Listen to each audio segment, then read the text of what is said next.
Now, one more thing I want to talk and mention about Mark. Well, two more things.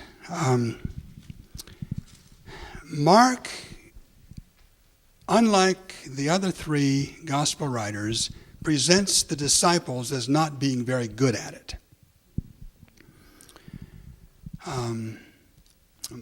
Early church tradition gave us Mark as Peter's assistant, his secretary, and that this gospel of Mark is really the gospel of Peter that Mark pretty much wrote under Peter's influence.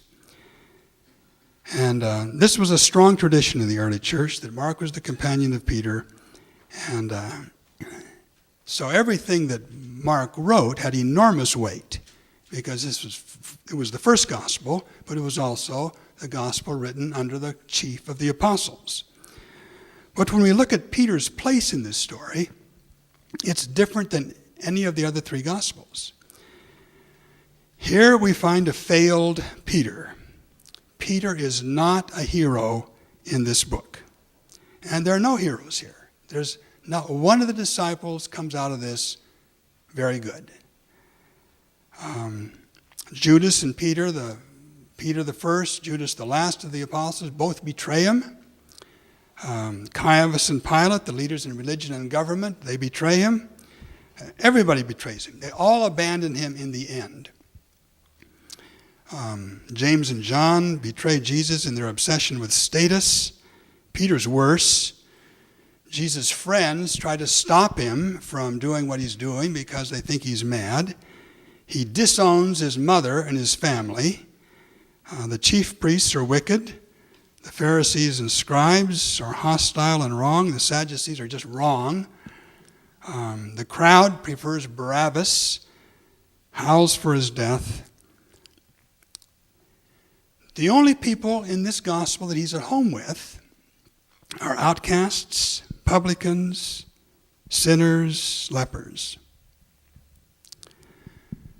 Now what Mark has done is he won't let anyone take over this story at all. This is a Jesus story, and Jesus is going to do it his way. There are no celebrities here, and so there's no excuse for us to allow ourselves to be made into celebrities or make others into them. And can't you just, I love just imagining this scene. Can't you just imagine Peter looking over Mark's shoulder as he's writing this? And Mark, who's in awe of Peter, his companion, the chief of the apostles. And Mark starts to write something, and Peter says, "No, Mark, cross that one out. That's not the way we want to tell this story." And so when we get done, we have a story that has no successful Christians in it, except the peoples whose names we don't know. We know the name of one of them, Mary Magdalene. And that's pretty significant. In the culture in which we live, in which there's so much emphasis put on success, on form, on mentoring, on modeling, we don't get any help from this gospel. All we get invited to do is be a participant. And we have to take our place with all the rest. And no success stories here. He rescues us, I think Mark does, from the worst of religious sins: illusionary pride, God pretension. He rescues us from religious advertisers and publicists. There was a young couple who were coming to see me at one time, and they were a lovely couple. They just really were. But they were early in their marriage, and the husband was a really good person. I mean, really good, not just fake good. He was really good. And at one point, the woman said, think of another name. Jerry is a really good husband, but he's a lousy God. and I thought I was marrying a god. Well, it was a breakthrough. Suddenly, Jerry didn't have to be God. He could just be your husband, and when she realized that, she was very happy to have a very good husband and not a very good God. Well, I think of that when I think of Mark's gospel. There are a lot of people that we have come to admire that are spoken of in Mark's gospel, but none of them are God. Jesus is God.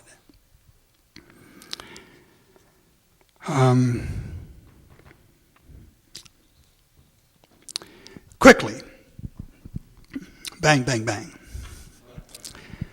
An odd thing in Mark's gospel, but a mark of his skill, I think, is what has come to be called the Messianic secret.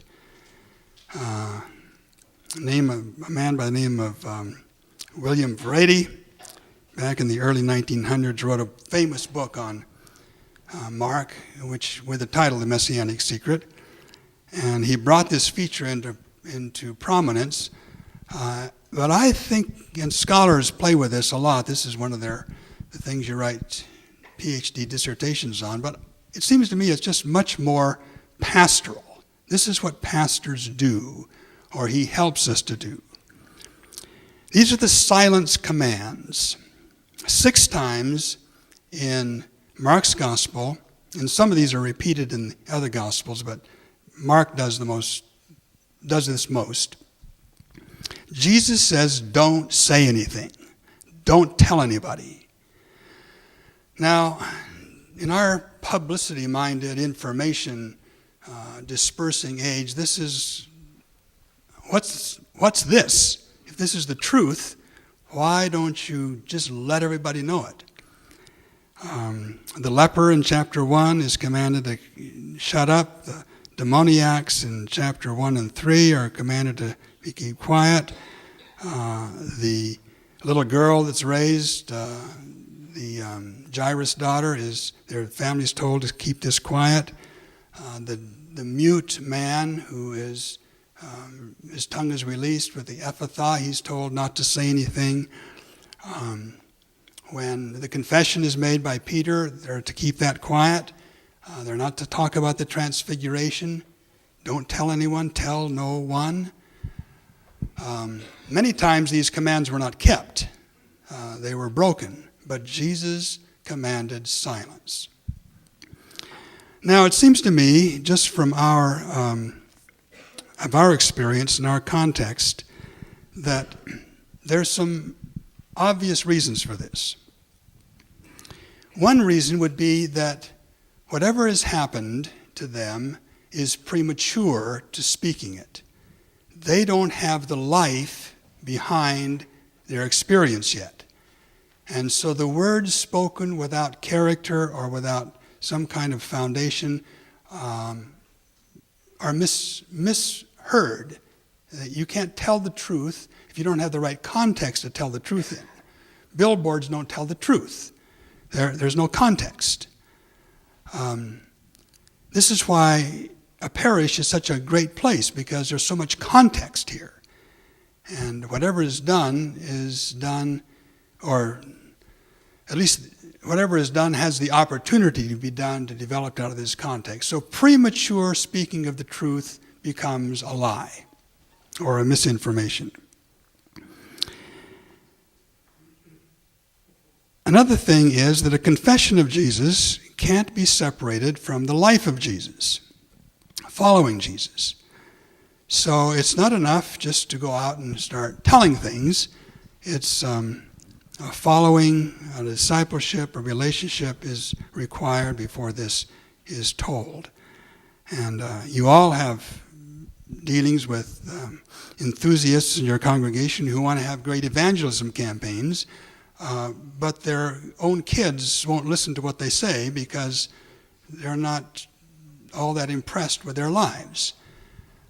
And so if words don't come out of a certain healthy, true context, they become lies. So we're given caution by Mark against disembodied truth, decontextualized truth. We're cautioned against information about Jesus that doesn't come out of a relationship with Jesus. Sometimes reticence and silence are also obedience to Jesus. We don't have to tell everything we know, nor should we. Timing is a part of this. And then one other thing. There's a lot more going on here than we understand. Mystery is at the heart of what Jesus is doing. You can't explain it all. You can't tell it all. So the silence commands are part of a training in reverence so that we are not blabbing things all the time, but noticing, waiting, entering in. We walk, friends, on holy ground. And we aren't very good at reverence. We know too much. We have urgent agendas. And so instead of tiptoeing, taking off our shoes, sitting and being quiet, we're getting on to the next thing we need to say. Now, just one brief thing. I'm getting really brief, aren't I? Matthew gave us our past. Mark gives us our part. His famous ending is just a mark of genius, I think. Resurrection, briefly told, and then the women leave the tomb, and ephebunto gar, for they were afraid. They don't say anything, ephebunto gar. Number one, nobody who ever wrote a Greek sentence ever ended it with gar. Gar is not a word that concludes anything. It's more like a clearing of your throat. They didn't say anything because they were afraid.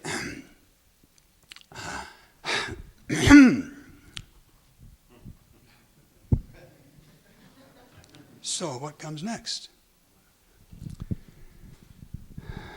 Well, if I sing, row, row, row your boat gently down the stream, merrily, merrily. Why'd you do that? You've got to finish it. So who finished Mark's story? Yeah, we're finishing the story. It's an O. Henry ending. It's just, and of course it worked immediately. I mean, within a generation, people were adding endings to Mark on the manuscript. But more important, they were adding them with their lives. This story then became their story, and they were participants in it. So, friends, don't say too much. Let people complete the story. Ephebunto gar. Gar. Yeah. And we are given this magnificent pastoral document of Mark, who is a pastor who knew something that in our information-loaded age don't know, or at least we don't practice it, that we don't need to know any more than we can enter into. And that's enough. Well, I'm going to quit.